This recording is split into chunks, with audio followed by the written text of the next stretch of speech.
So, welcome everybody, welcome guests and welcome the audience to another wonderful edition of Earth Day Live, where we're here to talk about igniting climate literacy.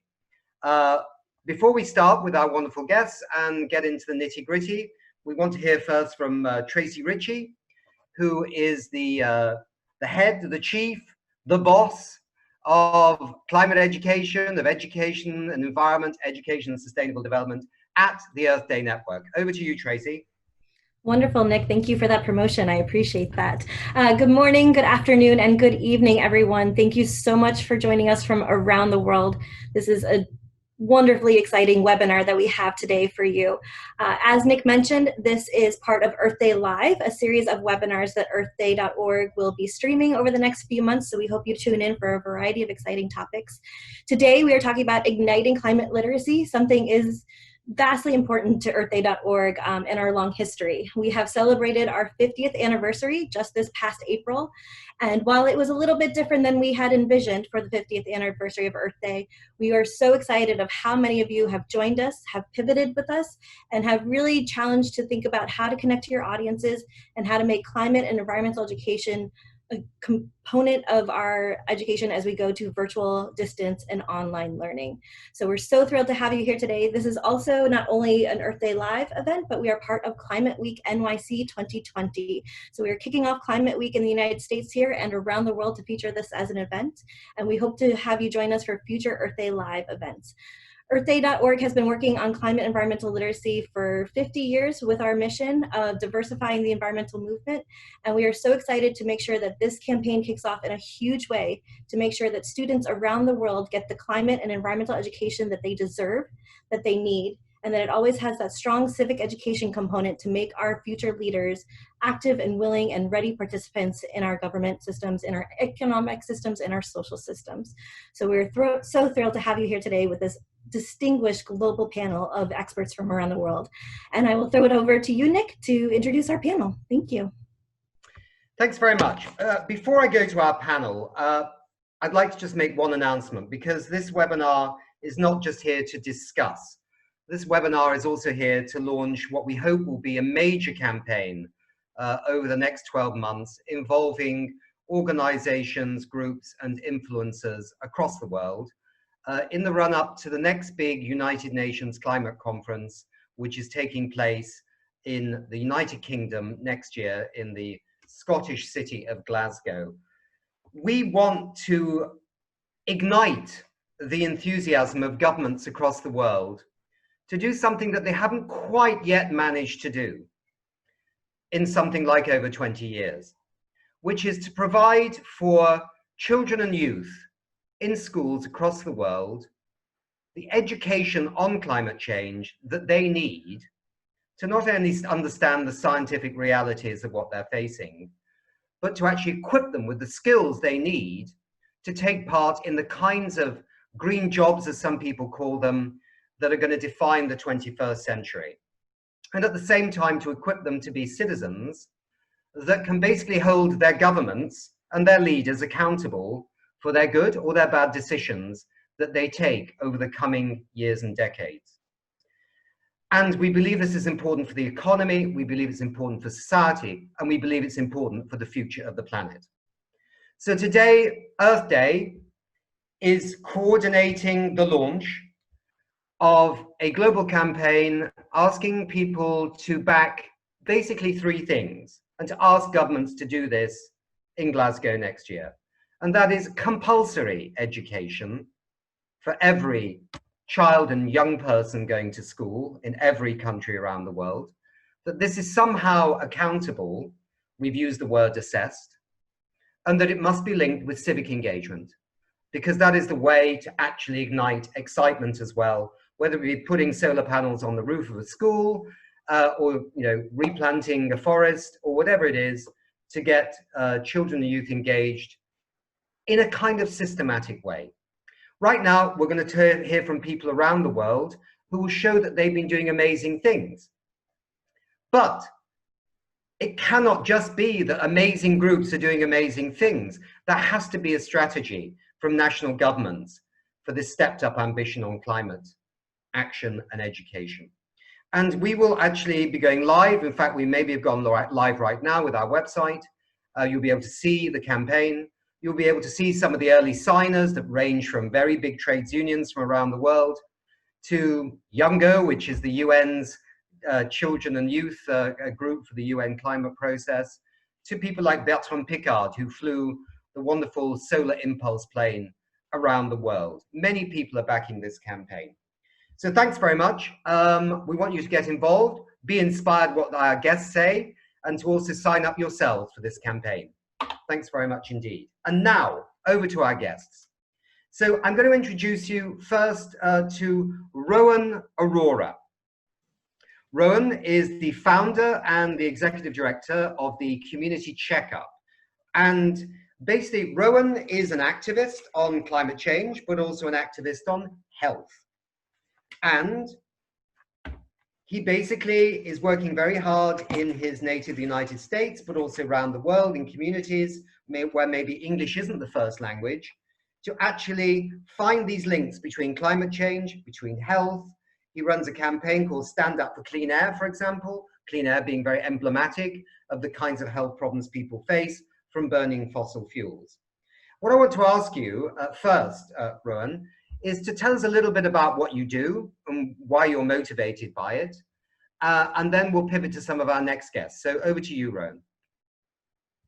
Sure. Thank you so much for that kind introduction and having me on as a panelist today. So as you said, my name is Rowan Aurora. I'm a 19-year-old climate activist and writer that specializes in environmental health and climate literacy. The founder and executive director of the Community Checkup, which is a climate health organization focused on restructuring the climate crisis as a public health emergency through educational outreach and youth engagement. I also serve as the climate activist advisor to the American Lung Association and inform their environmental health and climate change campaigns. In regards to climate literacy in specific, I'm also a writer for The Hill. I just recently published a piece regarding climate education and how important it is. My work really stems from really bridging that gap between climate literacy, especially in my leadership in the international nonprofit Climate Cardinals, which is focused on translating climate information into over 100 languages right now. Just to bridge that gap, because we know that non-English speakers are more impacted by the impacts of climate change as a whole. My organization, the Community Checkup, focuses on empowering youth to restructure the narrative of the climate crisis as a medical emergency. And our team members and volunteers go into schools and community centers and run their own workshops focused on various environmental health topics, such as air injustice, water quality, climate literacy, and more.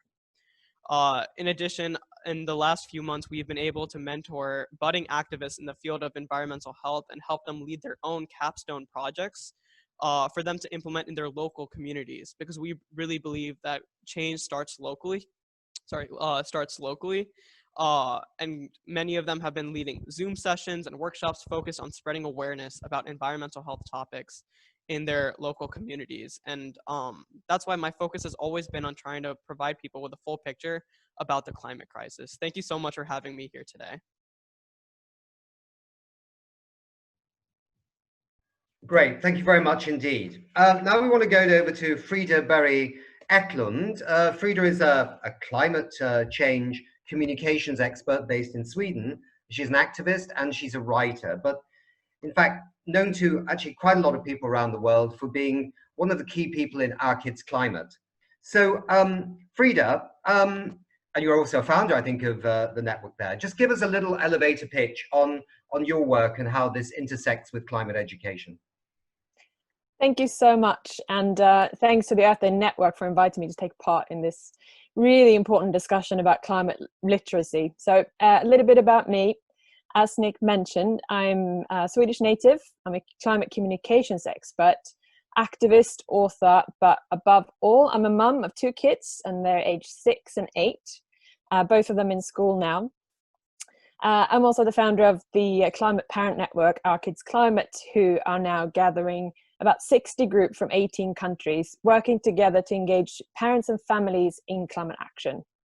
I'm also running a Swedish climate network, and we've been doing that since 2012, where we gather about 26,000 parents pushing for political change in line with the latest science here. And in December, I have a book coming out. It's called Talk to Children About Climate Change. And it's a handbook that gives parents, caregivers, and teachers some advice on how to talk to children about the most pressing issue of our time, the climate crisis. And here's a spoiler: we can't just talk about it, we also have to show our children that we are acting. I just wanted to give a little bit of context as well while I have the floor about the Swedish context. So public awareness here is very high about climate change. About 85% of the general public is very concerned. And it's also a country where sustainable development has been mainstreamed into curriculum and into subject plans, and have been for quite a long time, with lots of guidance for teachers. Now, with that, we know that our children are really worried about climate change. 7 out of 10 children are worried about climate change. We know from national tests that they know a lot about climate change, and many of them don't really see a positive future in front of them. In fact, a news reporter that I spoke to recently, she said that the most common question that she gets asked from children regarding climate is, when is the world going to end? So not if, but when. And I think as a parent, of course, that's heartbreaking. And we know that children and young people have very limited ways of making their voices heard on climate change and act. And many feel very isolated in their worry. So in the Swedish context, where there's lots of sustainable development all around, we've asked teachers, what are the top 3 reasons why they don't bring climate change into the classroom more? And they said the first thing is lack of time. The second one is lack of resources and clear concrete lesson plans. But the third thing is a fear of scaring children, because this is a very scary topic. And we know that very few schools in Sweden, and I think around the world, be interesting to hear the other panelists on this, we don't have strategies to support children that are worried and who are experiencing, some of them quite severe, climate anxiety. And of course, it's very dependent on which school you're in, how engaged your teachers are and the headmaster and so forth. So it's very much up to each school what education children get. So the key issue for us here is, how do we up the ante on climate education, but we also support children who are really worried? And how can we engage schools more fully in terms of contributing more to the climate transitions? So that's it for me. Thank you. Super, thanks very much indeed. Well, maybe at some moment, some people might like to reflect on whether this is where the civic engagement helps in some way to actually make young people in this condition active. Before we get to this debate, and by the way, thanks for so many people actually saying that they're watching the show, and it's really brilliant. We are going to take questions later, so stay on, right? And maybe your question will be one of them, which will be fantastic. I'm going now to Nasheed Shafi, who's Executive Director of the Arab Youth Climate Movement in Qatar. Nasheed is an environmental educator, a speaker, and a social change advocate. Over 5 years experience analyzing global environmental and climate politics, participated in the UNFCCC negotiations, and so on and so forth. It's a long CV, great. So Nasheed, over to you. Can you tell us just about your organization and what you're doing? Thank you. Thank you, Nick. Thank you all for the invitation. I'm glad to share our perspective from the Middle East and the Gulf country of Qatar. Arab Youth Climate Movement Qatar was formed in 2015 as a youth organization when we realized there was a great vacuum of educating young people about climate change issues. I'm talking about 2015, when climate change was not a buzzword like what we have on every media channels. So it was a tough time for us to battle everything, you know, even the government were not supporting. Civil society never felt there was a need of such urgency to talk about climate issues. So Arab Youth Climate Movement, in acronym AYCMQA, started working on climate education, especially at the schools and the universities. Most of our members were all from the schools and universities and fresh graduates. The idea of Arab Youth Climate Movement is to rebuild the idea of grassroots environmentalism in the state of Qatar, and also to bring young people towards climate awareness and advocacy programs. So one of the key programs we started was eco-literacy, which was more of training young people to understand the environmental issues they're facing, not only globally, from a very local perspective. One of the recent projects we started was called the Measure Your Carbon Footprint Project, it's an activity-based project in the school, which we collaborated with UNESCO here in Qatar. Thankfully, the project was approved by the Ministry of Education of Qatar to include as an activity in every school here in Qatar so that young people understand where the emission comes from on a day-to-day basis. It is also a sort of activity to not only get them an idea how much they are contributing from a personal perspective, but also to understand the global scenario, how the whole climate change and carbon emission works.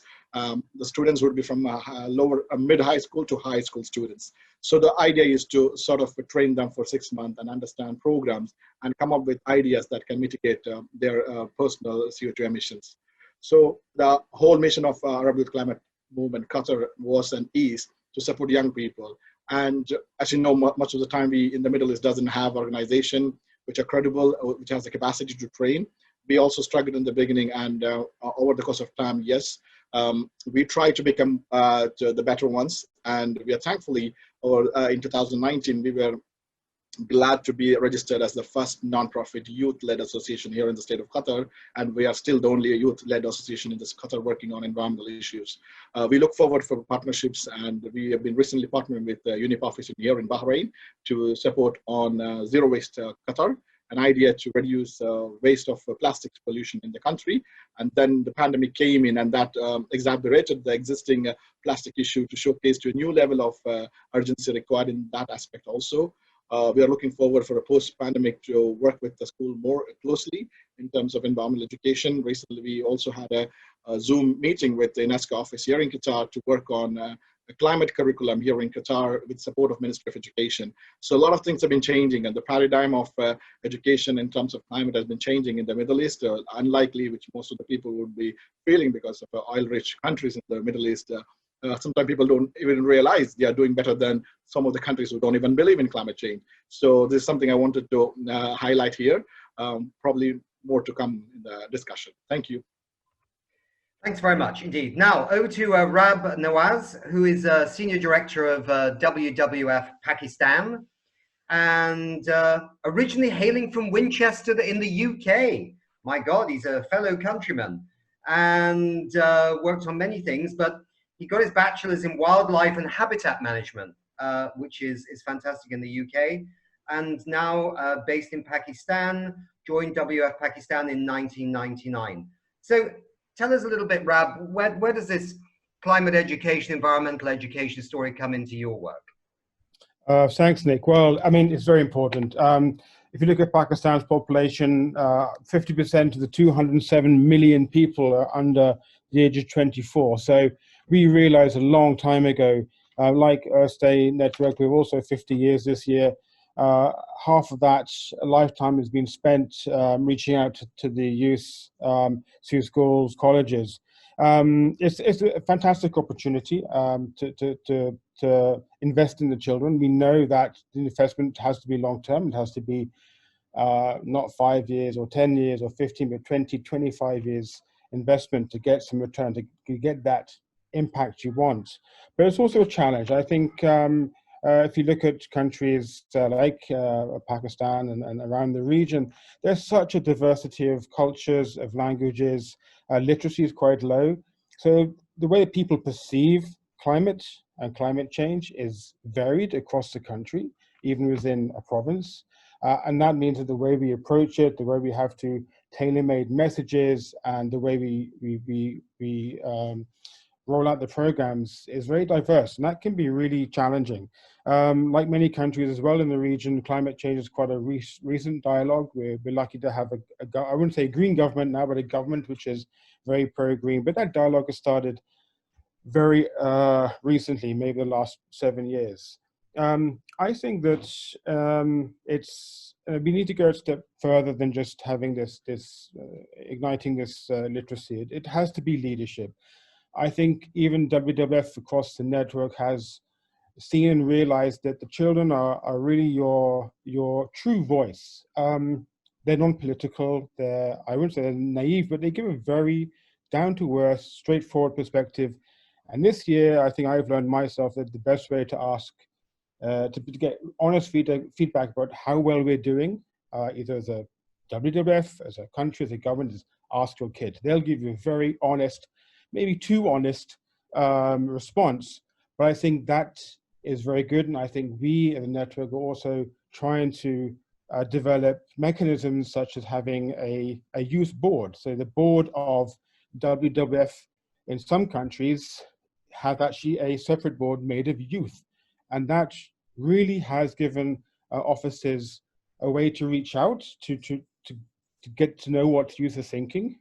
We've talked about some of the impacts that climate change is having on the psyche, on the, what people are worried about. I think it's very important that we hear the youth voice and we incorporate that into our projects, into our programs. So I think we need to take it a step further. I think this is a very good step, and we'll be definitely very much behind this initiative. Thank you. Super. Thanks very much indeed. And you know, just to plant in your brains the fact, I mean, the reason why we think this campaign towards the climate COP, climate conference next year, should be on this compulsory context and fully integrated across all subjects is in a sense taking a leaf out of the Italians, you know? I mean, the Italians announced last year compulsory education for all their school children, and we have a very active group in Italy. And I think it's just this week that it started happening in their schools. And interestingly enough, for a subject that often doesn't get much media coverage, that made either the front page or the second page of the New York Times, which shows that actually something is happening in the consciousness even of the stubborn media that this is an important topic. Right, let's go over to our next speaker, which is Asha Alexander, who's Principal CEO of GEMS Education in Dubai, the United Arab Emirates. It's fantastic. We've got two people on from the Middle East, by the way, which is or West Asia, as the UN call it, right? We have to get it right. Asha is a principal at GEMS, the Kindergarten Starters Dubai. She's executive leader of the climate change at GEMS Education, got a Master's of Science in Educational Leadership from Walden University, Minnesota, and many other laurels to add to that story. So Asha, I'm just going to go straight to you. Tell us what you're doing in Dubai.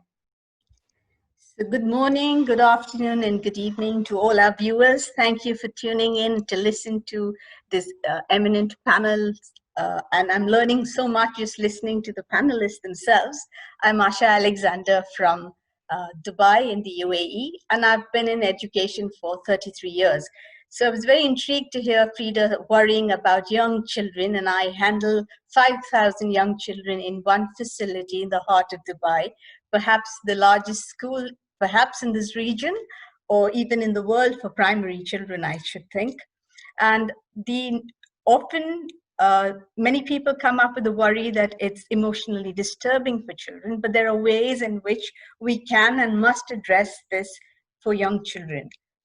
I am the mother of twin children, a boy and a girl who are 35 years old. I have seen them grow up through one generation, and now all of the children in my school are between the ages of 4 and 10 years of age. And it is, I think, absolutely necessary that we take action to embed climate literacy. So GEMS is a very large network of schools across the world in 13 countries, and we have 90 schools in places outside of the UAE. In UAE alone, we have 43 schools. And our chairman and founder, Mr. Sani Varki, he is very interested in ensuring that climate literacy is embedded in every GEMS school. So armed with that, I came across a course conducted by UNCC Learn and Educate Global in the UK, which was certifying teachers in climate literacy. Because before introducing climate literacy in lessons, we wanted to upskill our teachers. So we became the first school in the world to have UN certified climate change teachers in all of our 162 classrooms. 327 staff members have qualified, 67 parent governors on our body have also undergone that course. So we are in a much better position to embed climate literacy in our schools. And I think that is very, very essential, not just within GEMS education, but my ambition is that we will have a climate change teacher in every classroom across the world.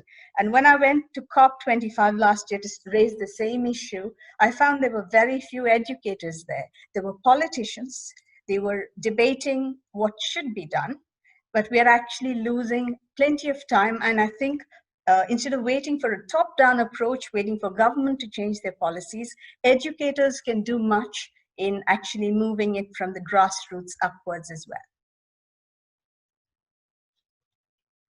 Super. Thank you very much indeed. That's great. Yeah.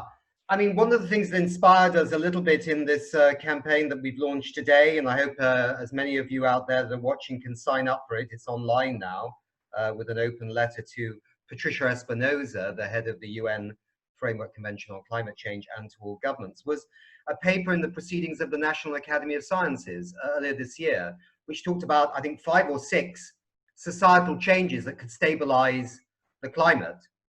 And there was carbon markets and renewable energy, but there was climate education from a range of academics from across the world saying this was absolutely critical. And I think that we all intuitively know this, but I'm not sure the governments, when they go and negotiate at climate conferences, they get attracted by the shiny things like renewable energy and forget the soft power of education. And I think that's what we're trying to change in the dynamics here. Super. Now, last but not least, we have a very special guest, because it was supposed to be another special guest, but the other special guest couldn't make it. So this makes Jessica Juartis from Peru even more special. Thank you for coming in at the last moment, Jessica. Jessica is, I think I'm right, Jessica, you're in the Peruvian government. You'll clarify that if I'm wrong. You're a social psychologist, 20 years of work in public policy and programs and social projects. Cross-cutting approaches on climate change, the General Directorate of Climate Change and Desertification, I assume, in the Peruvian government. So Jessica, tell us about climate education and how you guys handle that in Peru. Hello, how are you? Good day with everyone. Thank you very much to the organizers for invitation, and thank you to everyone who is joining us. I'm working with Ministry of Environment in Peru as coordinator of cross-cutting approach and climate change in General Direction of Climate Change and Desertification. I'm a social psychologist. I have an experience with vulnerable people and populations, and we work in mainstream approach based on human rights, intercultural, intergenerational, and gender, in a different stage of the implementation of climate change programs, projects, and policies. For us, it's very important that climate education efforts consider these approaches, and also that they target not only young people, but also promote change in adult people. Thank you.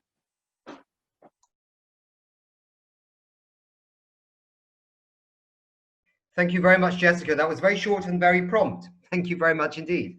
So we're going to do a little bit of a discussion here. If there are questions coming through, somewhere I have my mobile phone that's going to tell me exactly what questions might be turning up, but I can also see things on the chat as well. So let's look at this issue. I mean, why are we not where we need to be? You people out there on this show, you represent people really working hard to bring climate education to young people. And as you rightly say, Jessica, it can't just stop there, but we think it begins in school. And we hope that schools can hand on a climate literate generation to further education or to the world of work. And I think that's the way we see it. But why is this a gap? I mean, I saw that the UK Climate Assembly, which was requested by various parliamentary committees, this is the UK, a rich, developed country which has a long tradition of education. And what did the public say in the UK that they felt would change the dynamics of climate action? They said information and climate education. So even in a country like the United Kingdom, which prides itself on this kind of thing, the host of the next UN climate conference, knows they don't have it in their schools in that kind of integrated cross-cutting way that we know is absolutely critical. So Rowan, let me ask you for a view on this. I mean, where do you think, why are we missing climate education? Why is climate education, certainly in the United States, but in some of the other countries you're producing materials before, where do you think the gap is here, Rowan? Why do you think we're not on track? Sure, yeah. I think one of the biggest issues, from my personal experience and from a cultural view, especially within the United States, and that transcends further than that, is that climate change is still considered this political issue, when in reality, it's a scientific issue, right? And one of the things that I've realized going through the school system within the United States, just to provide some context, I recently graduated from the highest ranked high school in the US, which has been known to produce Rhodes Scholars, world leaders, and everything under those lines. And although I'm really grateful for my education, there's something drastic missing in education as a whole regarding climate literacy. I felt that my experience was a bit different because comprehensive early education about environmental health and the applications of climate science wasn't present. You can't teach climate science as something abstract because then it's considered as something abstract. Personally, during my senior year of high school at Thomas Jefferson High School for Science and Tech down in Alexandria, Virginia, what I learned about was climate science and stuff like that. But the way that the climate discussion was portrayed was more just a scientific one. It has no human impact. It is just a completely abstract topic. And although it's really important to lead with science, it's also important to include other aspects of science, like health impacts of the climate crisis. 9 out of 10 people in the world breathe unhealthy air, yet I only know that because of my background. That's not what's being taught to our students in schools across not only the country, but across the world.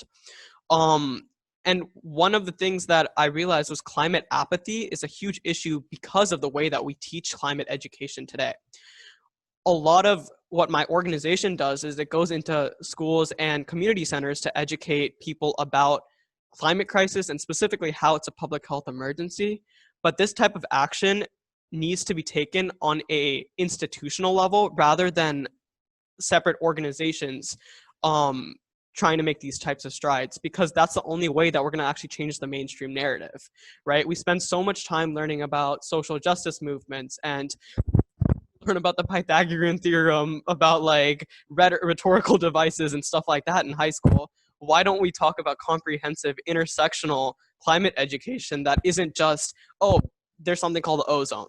We need more than that. That's the reality is that we need to speak to the real life impacts of climate change as a whole. And that was kind of why I even got into the movement, because my family doesn't have a background in climate. Like my family didn't even know what climate change was before I got into the movement, to be very honest. And that's the reality for the bulk of families across the world, right? People are trying to put food on the table and you're going to be teaching them about this abstract science.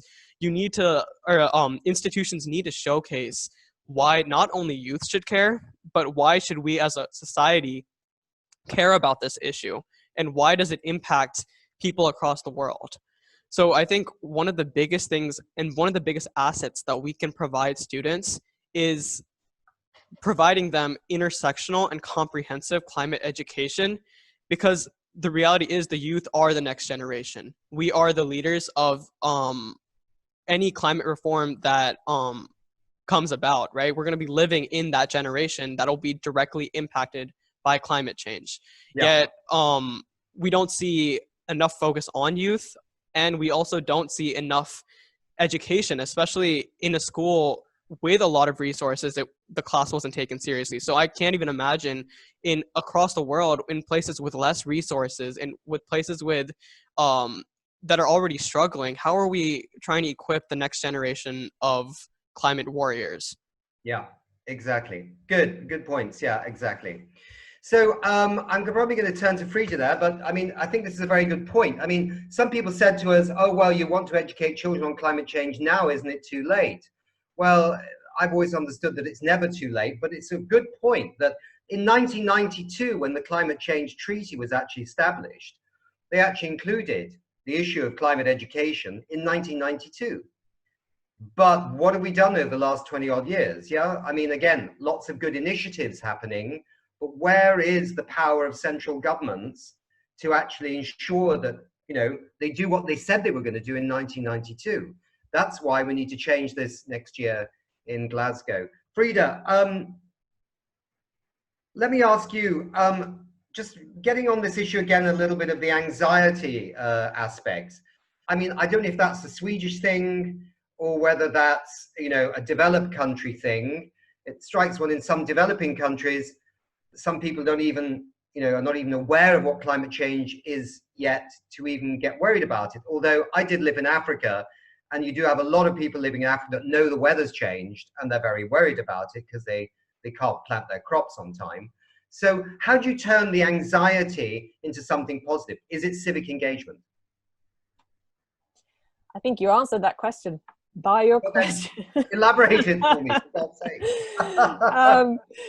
Well, I totally agree. I mean, the situation, of course, is very different depending on where you're coming from. I mean, in countries where are experiencing very extreme impacts, of course, that's what people are worried about. In a country like Sweden, where we haven't really seen that many effects yet, it's a very distant issue for people because we haven't realized that it will affect everyone, but it doesn't affect everyone equally, of course.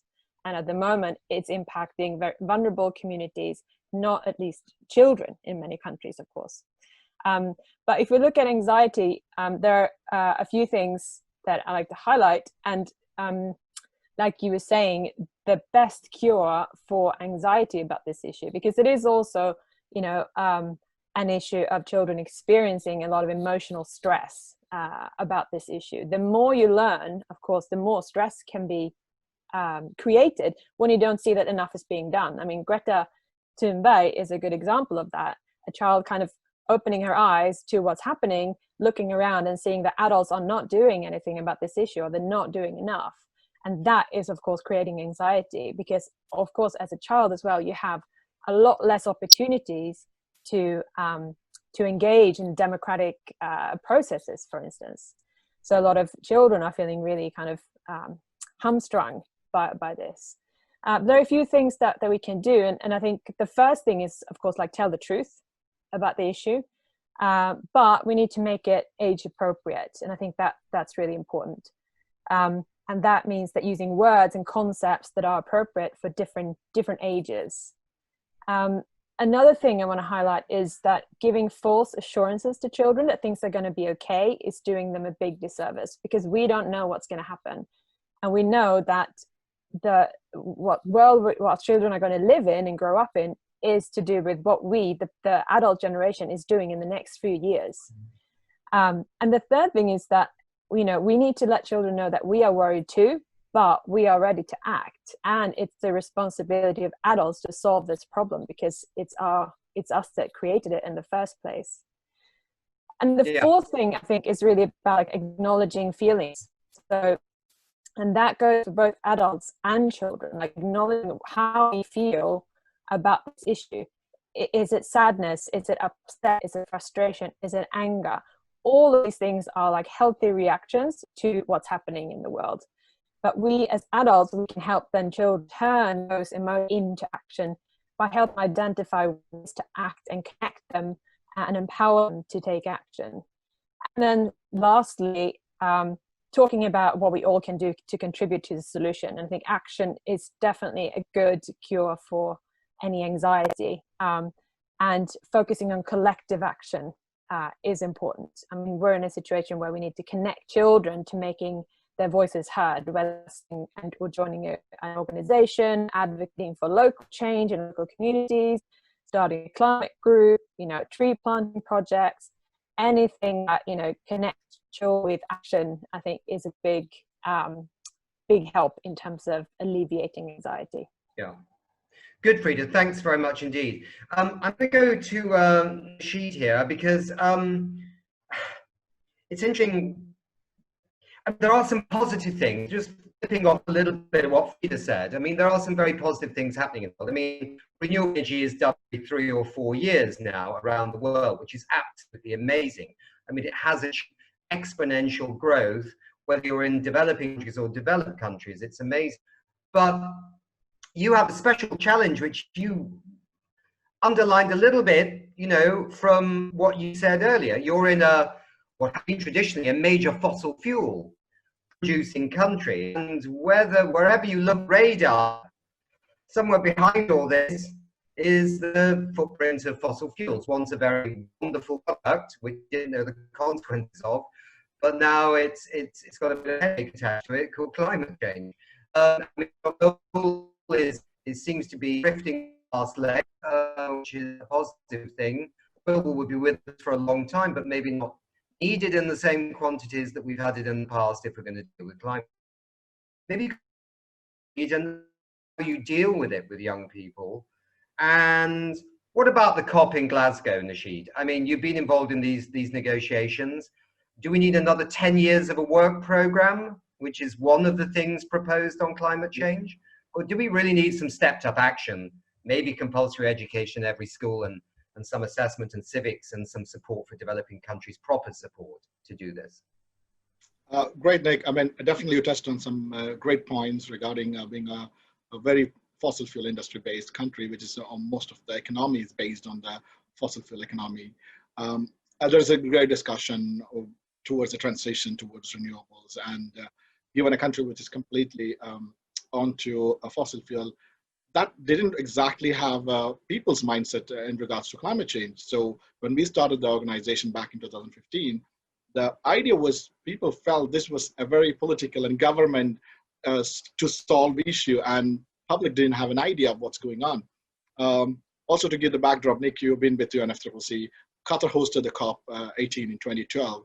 When we started the organization, I didn't find one young people who have heard about COP back in that days. So you understand the whole concept was it's a government thing and government has to deal with it. That has something to do with the fossil fuel industries, what I would say. But the last 5 years have been very transformative, how public engagement started out. And also to understand the dynamics of fossil fuel industry, that our country only takes 10% of what goes to 90% to the world market. So everybody is equally responsible for that. So that's insight is also coming up, and also recently in terms of Qatar moving out of OPEC, moving to another fossil fuel, which is gas, which is thought to be a transition before into renewables. So sort of public discourse has been always feeling that this is not individual action would make a difference, but collective actions from a public would definitely make government to act. And that is what we have seen over the past many years, especially with our NGO. We try to build out of understanding that, I mean, that's one of the reasons why you don't find environmental advocates from the Middle East, because they've been always kept aside telling that your country is a part of the global fossil fuel industry, which is wrong. Because for me, the Middle East stays well beyond the radar. I mean, compared to United States, India, Brazil, they are on the top of the radar, but you find most of the climate activists coming from those very developed countries.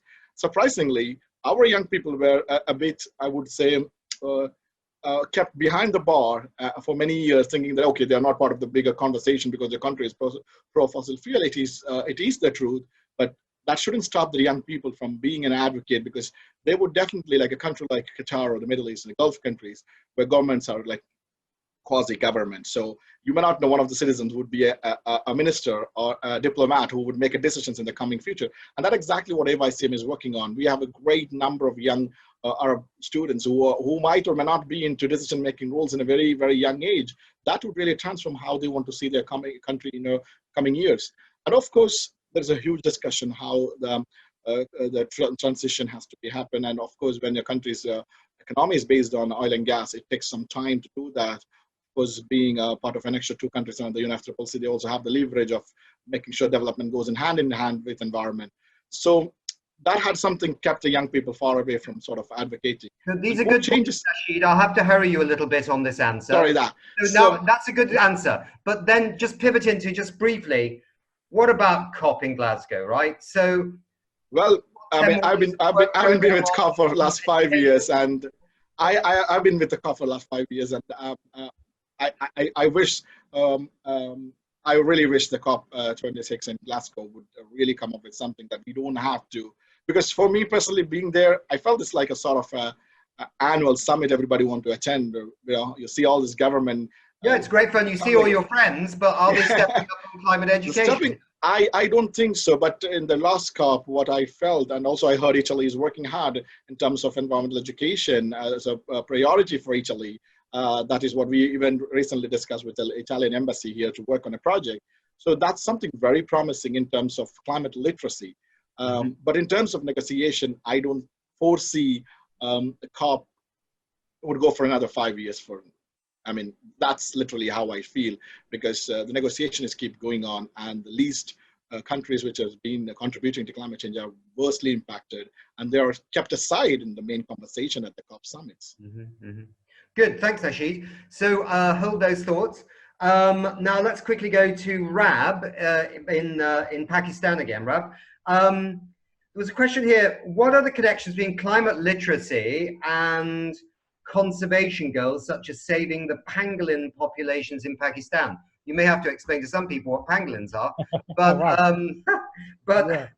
I mean, the question is, I suppose, if we're talking about climate literacy, is something like saving those populations of endangered species a wonderful civic engagement project for young people to somehow, you know, make these connections? Yeah.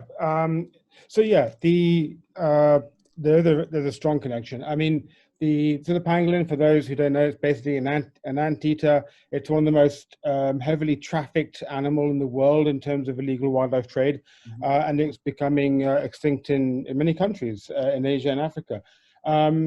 So it's the importance is in the fact that it's very hard to talk about conservation to a lot of communities which don't have stable livelihoods.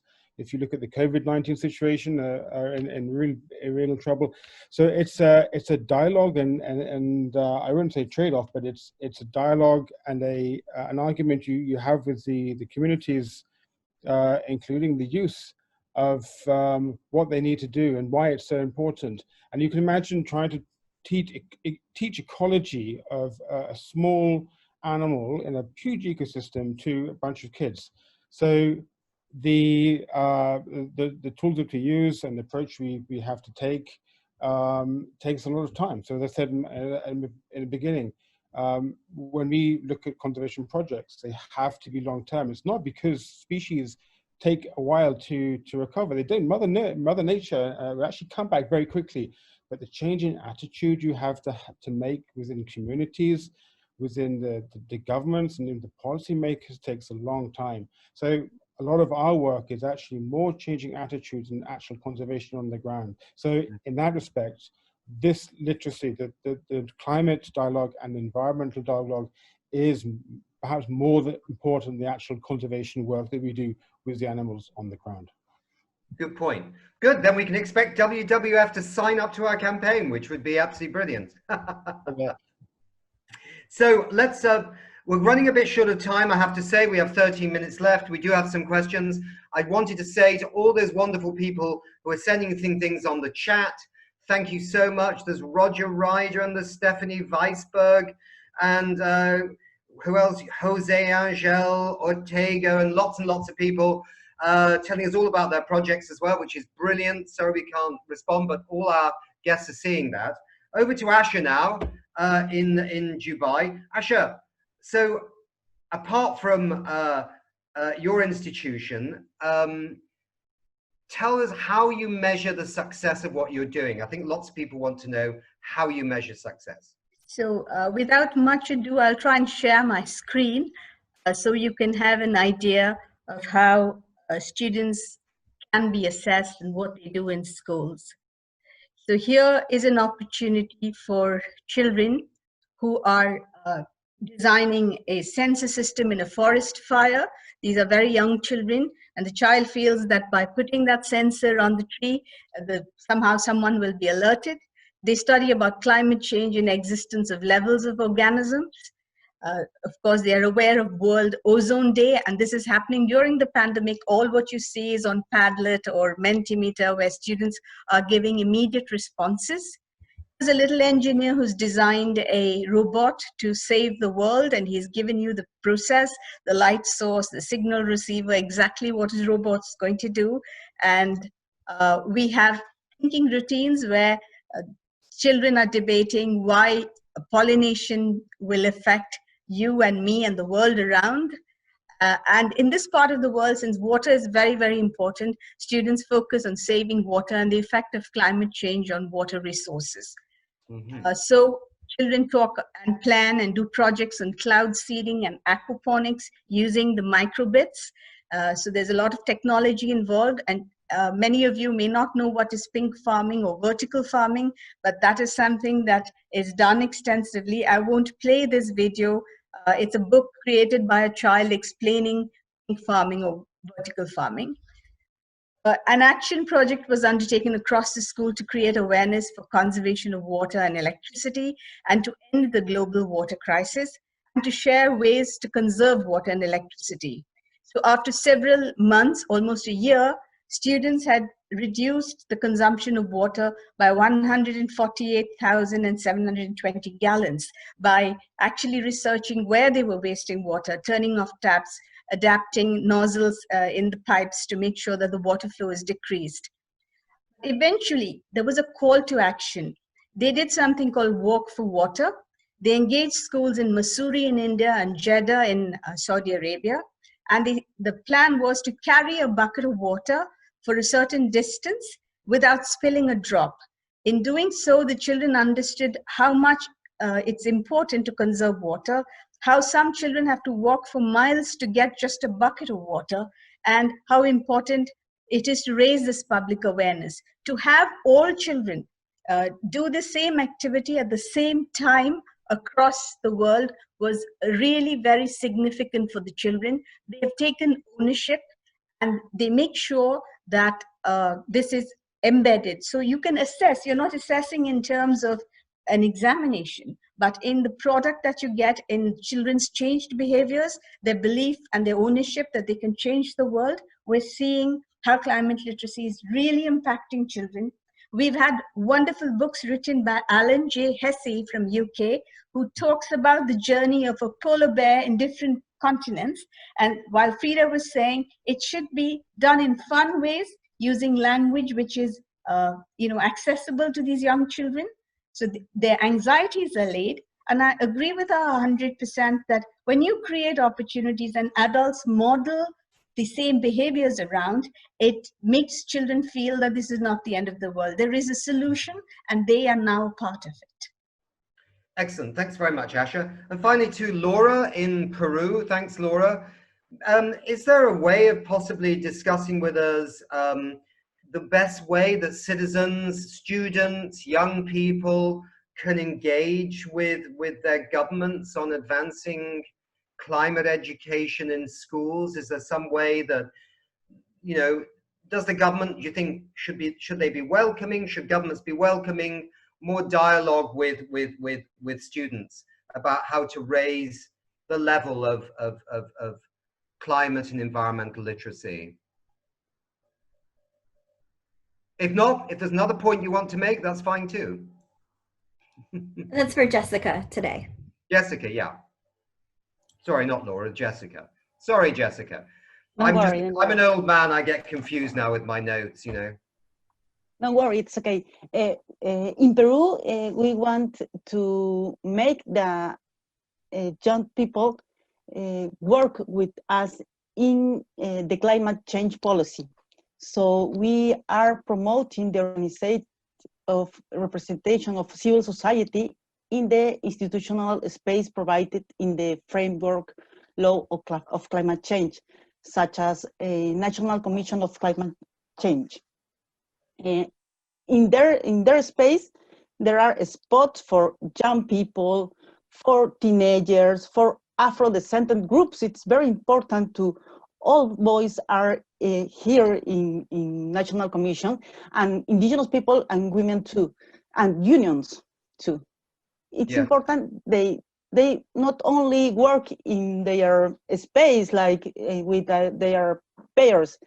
It's important to interchange with other views. So we are working with them, and we want to stay not only in National Commission on Climate Change, and also stay in regional commissions and local commissions, because in their space they work policies in climate change. Also, we have like a mechanism called Dialoguemos. Let's talk, if we have to translate. And in this space, we have to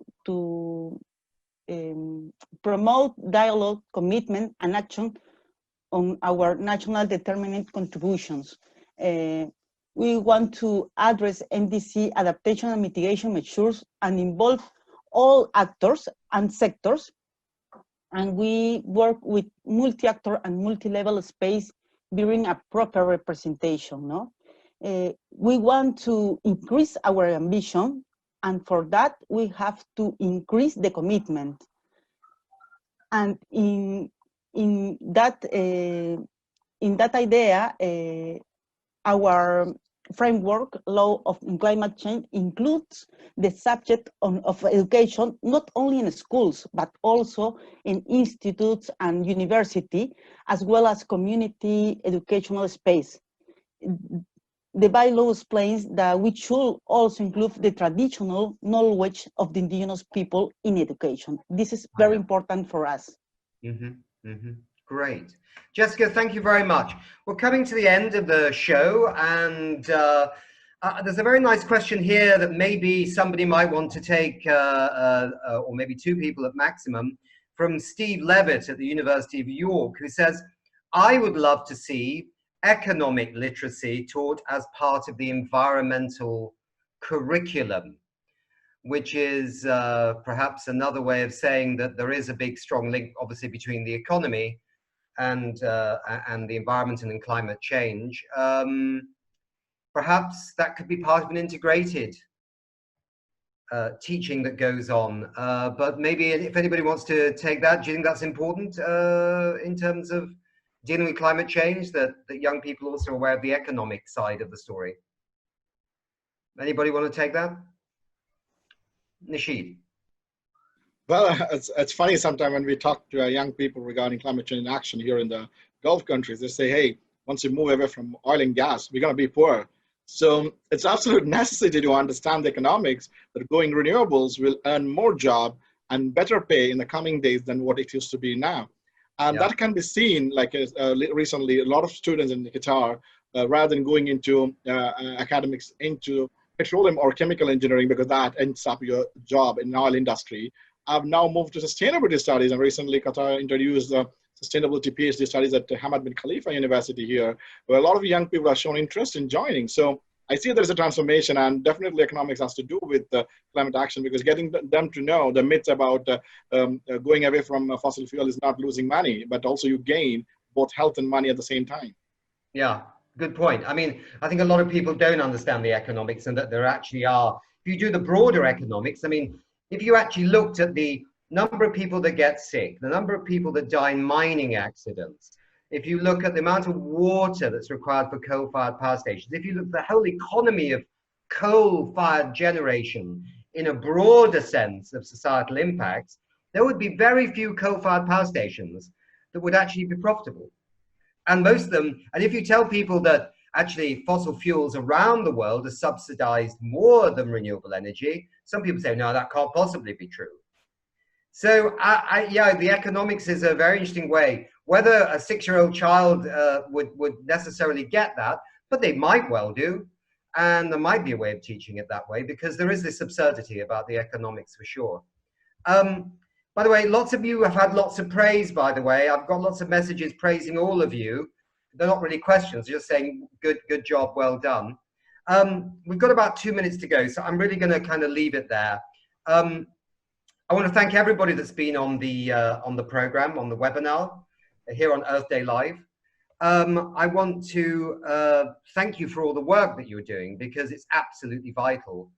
And I hope with our campaign that we will ignite a decision next year in Glasgow that is not business as usual with climate education, that can be seen as a step up in ambition at the level of central governments.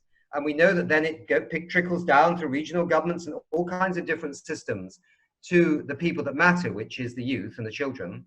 But we do think there needs to be a political signal from Glasgow that it can't be business as usual. We can't keep turning out generation after generation of young people.